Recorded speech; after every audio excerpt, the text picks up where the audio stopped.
Good morning, good afternoon, or good evening, wherever you happen to find me. Happy Tuesday, November 12th.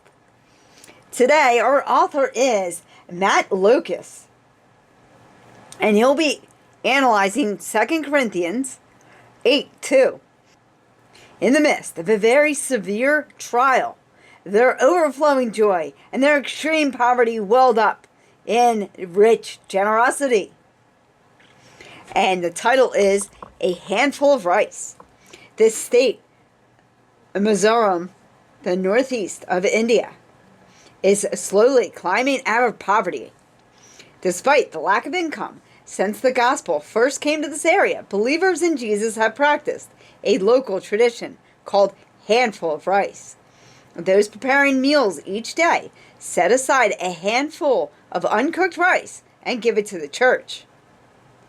Mizoram churches are poor by the world standard and have given millions to missions and sent missionaries around the world. Many in their home state have come to Christ. In 2 Corinthians 8, Paul describes a similarity in a challenged church.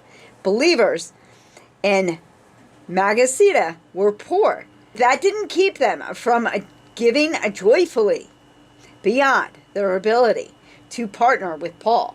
They understood they were merely stewards of God's resources. Giving was a way to show their trust in Him, who provides for all our needs. Paul used the Macedonians to encourage the Corinthians to have the same approach of giving. The Corinthians excelled in everything, in faith, in speech, in knowledge, in complete earnestness, and in love. But now they needed to excel in their grace of giving.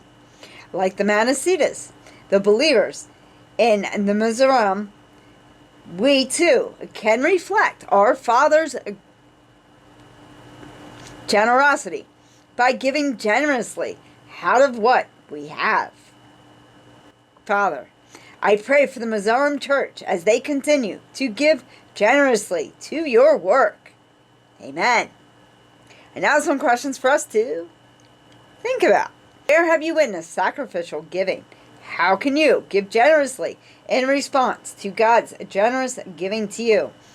I don't know if it's generous. I'm giving tithings when I can. I'm giving all that I can when I'm supposed to. And I do make sure the church is in good shape. I give to others too. A lot. Giving is my love language. So that's how I express love for people, as I give. And a lot of times I give way more than I have, but that's okay. I'm a giver. Amen. Have a great Tuesday, everybody. And remember to be good to one another. Amen.